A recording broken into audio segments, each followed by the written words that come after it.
Hi, this is Arthur Malman.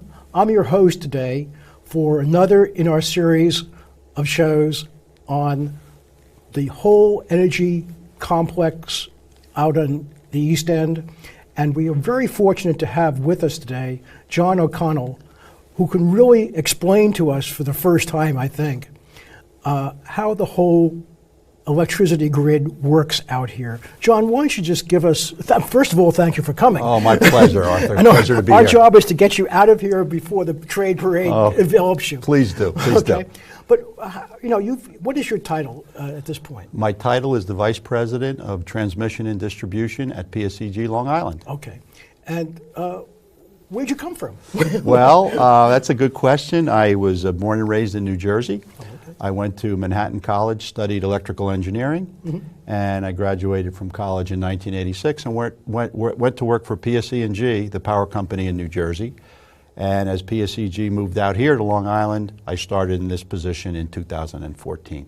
Oh, so you've been really... I've been here for a little while now, You've been around the track a couple of times. Little bit, yeah. One of the things we want to talk about a couple of things today. Sure. One is how the grid works. Okay. A lot of people talk about it, but most of the people who are doing the talking don't know what they're talking about. And quite frankly, the people who are listening very often are misled by some of the things that are said that are not accurate. Okay, well, I'd be very happy to help clear some of that up. What we would like to do is go back to like a grade school video, okay, which you guys were nice enough to bring. Yes. And if the production people could show the video, I think it will take us through the basic steps. So if you have the video ready, we're ready to look at it. Or I can sit. Oh.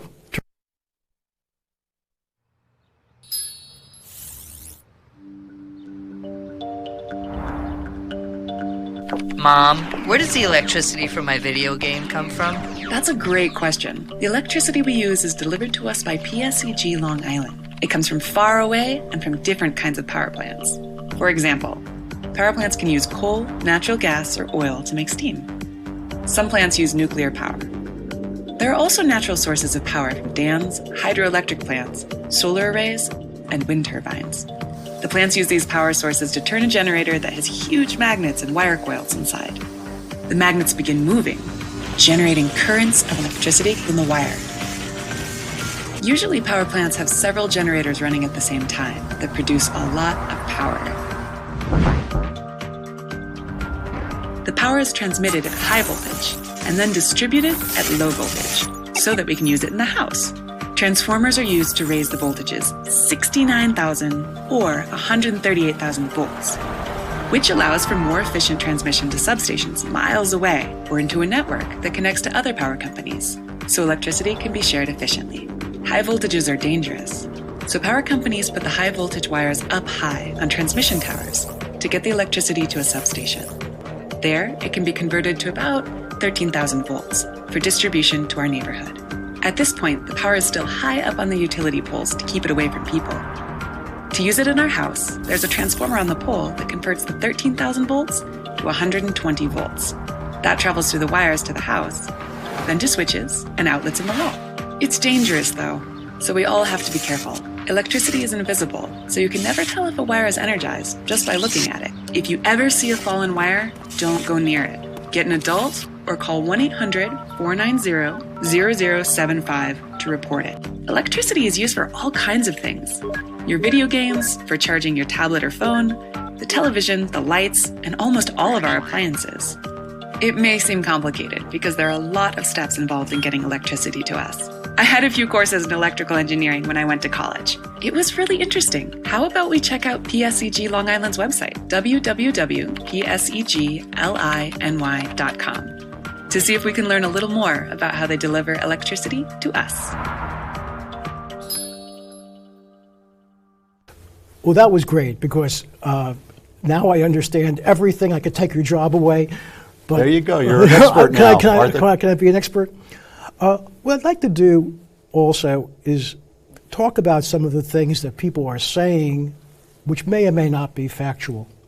And let's talk first about how the grid works. In the video, we saw all the electrical power moving from the generator to intermediary points, and then substations and sub-substations, now to my house. Yes. Now, does the electricity go back and forth, or just one way? Is this a one-way street? No, it's a two-way street. Electricity flows from where it's being produced until where it's needed. And it can go one direction or two directions, and rarely will it go the same direction all the time, depending on the dynamics of the grid. So in a given line, it may be flowing west to east at one point, and later on in the day or later on in the month, it may go east to west. Okay, because one of the things that some of the people in East Hampton have said is, with the wind farm or with solar, whatever the source of local generation is, we want to be able to make our own power. And whether it's solar or wind, somehow we make some energy out here, Yes. and we put it into, we'll say, the Buell Lane substation, or Okay. one out in Montauk. Yes. Does that stay out here, or That question comes up. Yeah. And what happens is that if power is being made locally, right, and if your demand for that power is local, then the power will stay local. It will get generated, it'll get put onto the grid, and then it will go out to the local use, and it will have no capability or need to go anywhere else. Okay. But if you're generating more power than your local need can grab, then the power has to go somewhere, and that's when it starts flowing in a different direction back to the next adjacent substation that may have a need for the power. Okay. So Now- constraining it locally is all based upon matching your generation with your need. And if the generation matches the need, it's going to stay local. If the generation is more than you need, it's going to travel to someone else who needs it. okay, let's use the analogy of a reservoir, okay? Yes. We have a reservoir out here, Buell Lane, let's just say Buell Lane, it's easy. Yes. And we have a reservoir, and you have a reservoir, a lot of reservoirs out up island, but let's say it's out in Patchogue today that we're looking at. Yes. And let's say our reservoir is at 90% capacity, Yep. and Patchogue's is at 60% capacity. Okay. Now, electricity is produced out here. Our reservoir is not at 100. Yep. Does it stay out here to bring us from 90 to 100, or does it go out to Patchogue to bring them from 60 to 90 to catch up to, I mean, how does that work? Generally, it will fill up the reservoir out here first. Oh, okay. Okay, if the generation is closer to the load, it will fill up the reservoir first because it's closer. There's less resistance to that power flow. Distance on the power grid equates to resistance, and electricity follows the path of least resistance, right? okay. You've heard that before, I've heard right? that, yeah. So the first path of least resistance is usually the closer reservoir. So we fill up that reservoir, and then once that reservoir is full, the electricity will look for the next path of least resistance, which would start to head somewhere else. Okay, so really the people who are locally saying, if we generate power here out on the East End, we're going to first take care of our needs, are correct. That is It's generally only true. if we have extra, Yes. or I guess forget an emergency when you could override everything. But Right, in a normal course of events, Yes. we do take care of our needs with our local generation. Yes. Generally speaking, yes. Now, putting on your PSEG hat again, There you go. or PSEG Long Island, I've forgotten what the right. PSEG Long Island hat, yes. Okay, I've got to get this right. It'll take me about 3 or 4 days to get this right. Then I'll forget my own name. But do you, as an engineer, do you care? And forget environmental factors for a second. Okay. Okay. Putting the environmental factors aside, do you care if electricity is generated by solar, wind, nuclear, coal, diesel? Right. Does it make a difference to the way the grid operates, how the electricity is generated? Now, it may make some difference in how far you're transmitting it, but other than that, From an engineering perspective, right?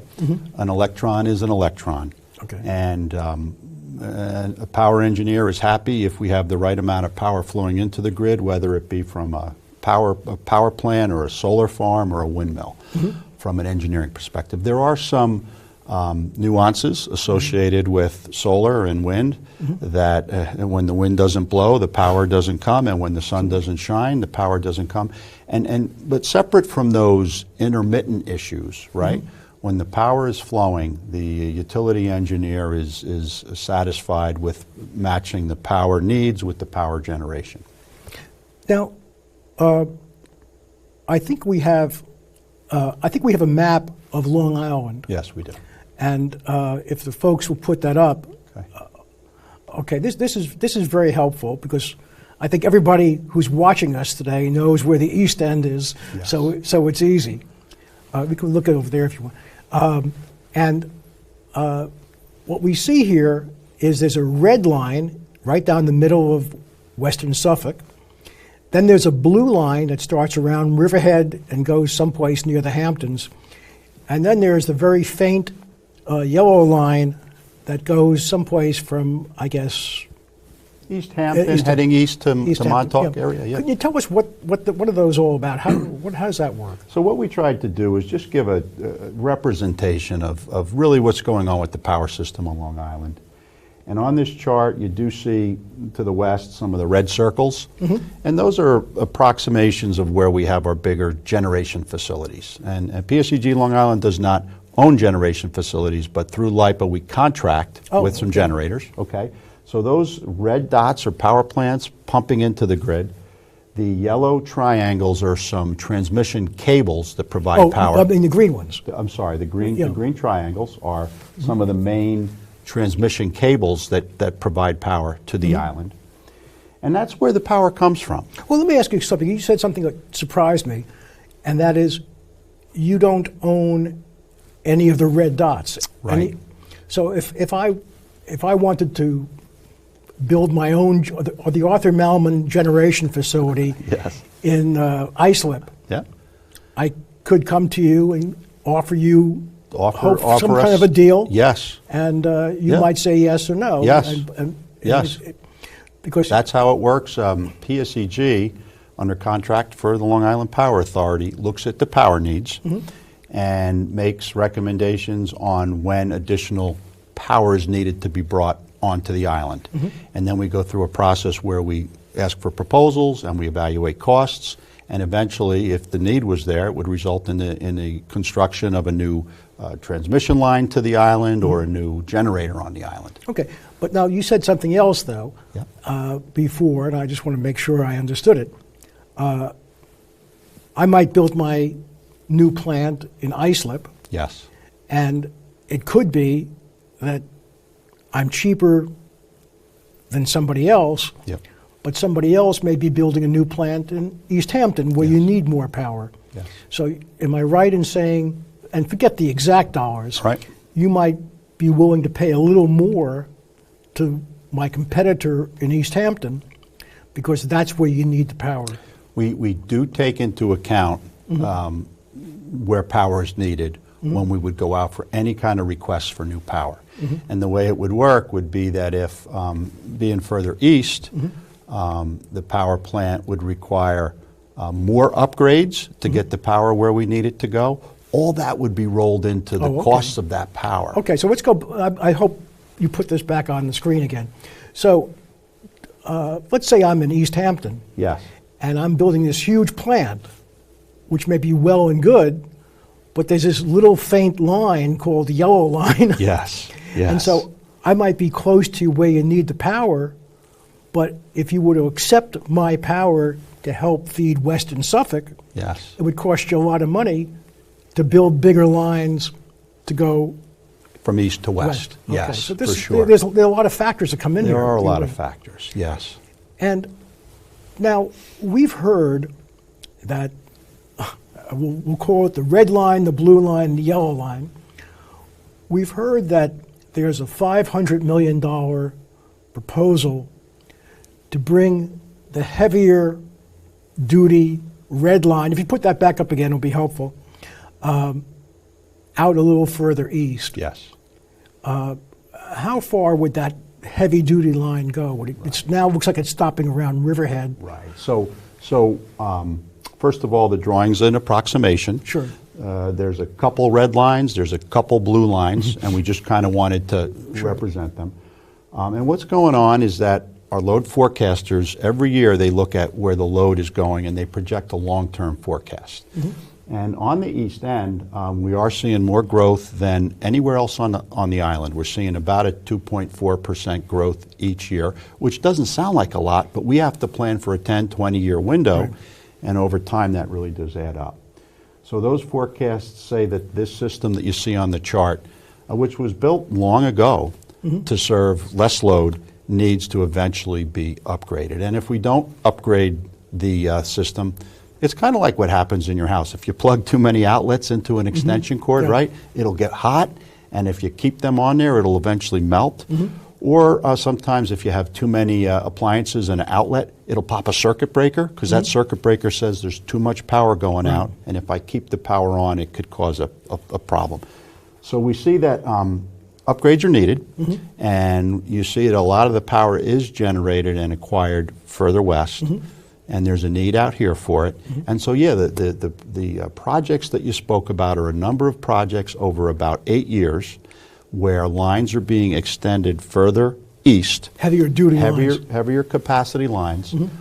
We actually have 7 discrete projects, 4 new lines that are proliferating east, and 3 line upgrades where the existing lines, like you mentioned, that 23 kV Brown system, that's a very old system. It's our smallest transmission system that we use, and that system will be upgraded to have more capability. So we get a red line all the way out here? No, the red line, which is the red line will be coming into the Wainscott area over the years. Oh, okay. And then the blue lines, which are 69,000 volts, will come a little bit further east, and then the yellow-brown line that you saw on the chart, which is 23 kV transmission, really the lowest capacity that we have, will go to 33 kV. Oh, okay. So the red line, the big heavy lines, won't go all the way out. There's not a need for that much capacity to come this far east on any of our forecasts. And so what you're just talking about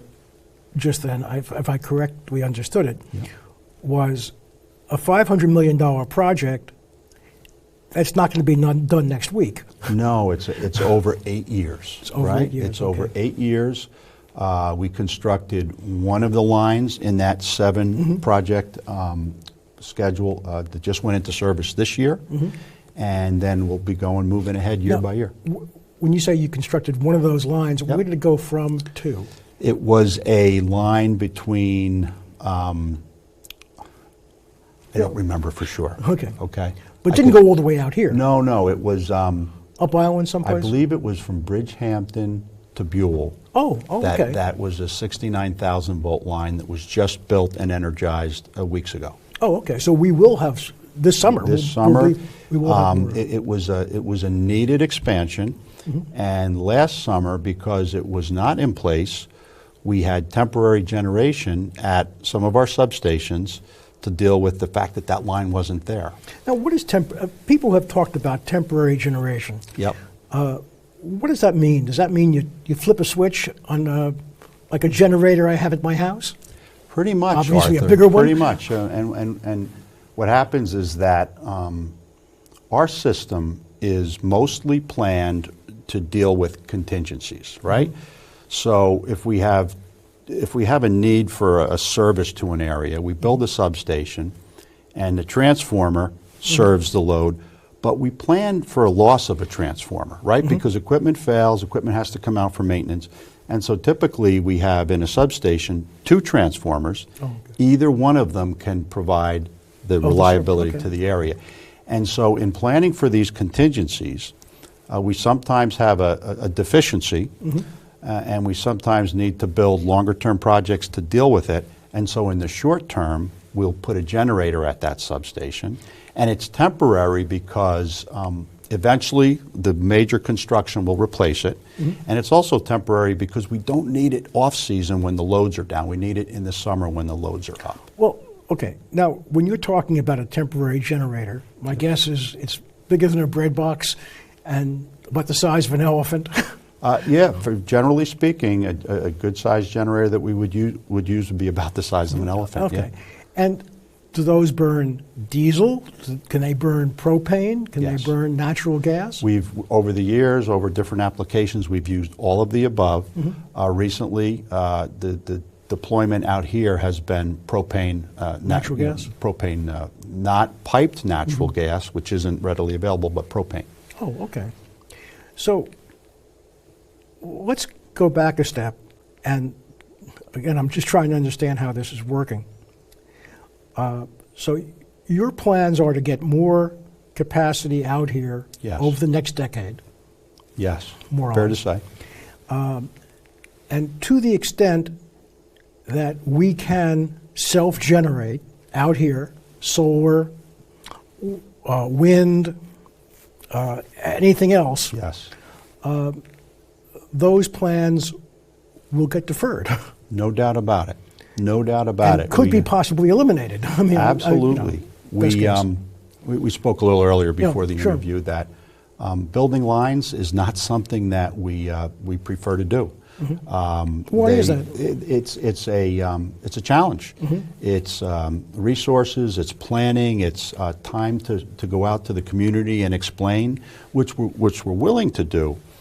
But we'd really much rather just operate and maintain the grid that we have. But unfortunately, when usage is up, we do have to. There comes a point when we have to do these projects, and we set out on planning and executing. But if demand is managed by the community or through programs that we can facilitate, and the need goes away, then we don't have to build those projects. Okay, so even though there's this plan that's been discussed about a $500 million upgrade to upgrade the East End, Yes.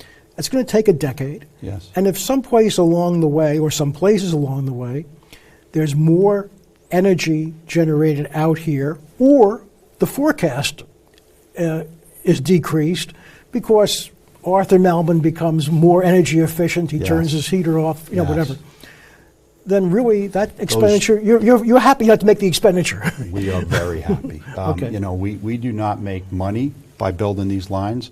To the contrary, we have to charge the customers to build these lines. And everybody loves that. And getting paid.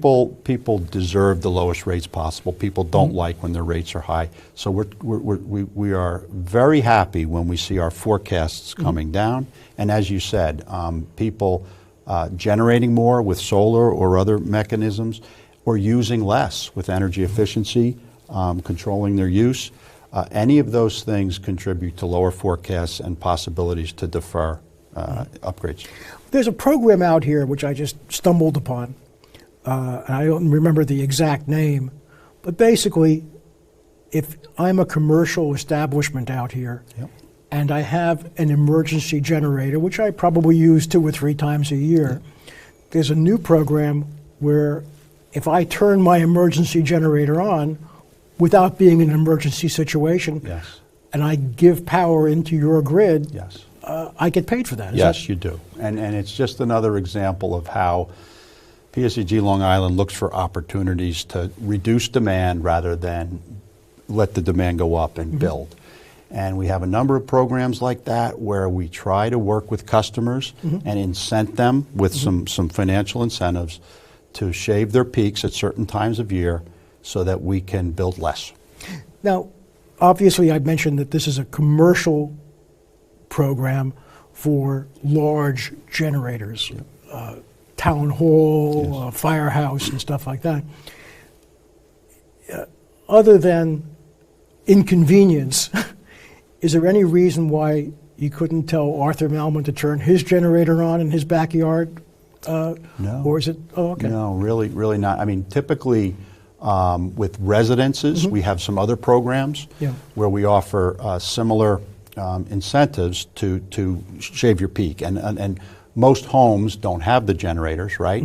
And some of the home generators that people do have are not easily configurable to shave peaks. Sometimes with the home generator, your utility power has to be off in Exactly. order for your And if a customer was willing to decouple from the grid and go on their generation, that would reduce the load too, right? But typically what we end up applying for with residences is thermostat controls, pool pump controls that work in a similar way, that when we see the load at a certain point, a signal goes out to a controller and your pool pump doesn't run as much or your air conditioning compressor doesn't run as much. Oh, wait a minute. You're talking about something I have a pool. Okay. I have a pool pump. Okay. What happens? All of a sudden the filter stops, or at a point in the summer when loads are high, and if we see that need, a radio signal goes out and it tells your pool pump to just don't pump the water during a couple hours where our peak is high. Similarly with an air conditioning compressor, same concept. There was some concept of a dual action pump or a reciprocal. What? Yeah, there's a whole bunch of different options, Yeah. And technology's really moving along, and people are always looking, and we're very supportive of any type of technology that would allow us to shave peaks, because one of the challenges is that we have to be ready to serve the peak, right? But it's only around for a few months of the year and a few hours each day. And if we can work together and use technology and programs to shave it and defer investments, we think that's the best thing for our customers. John, this is the first. Hopefully we have a time for a second or even a third. I'd be happy to stay a little longer and talk. That would be great. Great. Yeah, that would be great. Okay.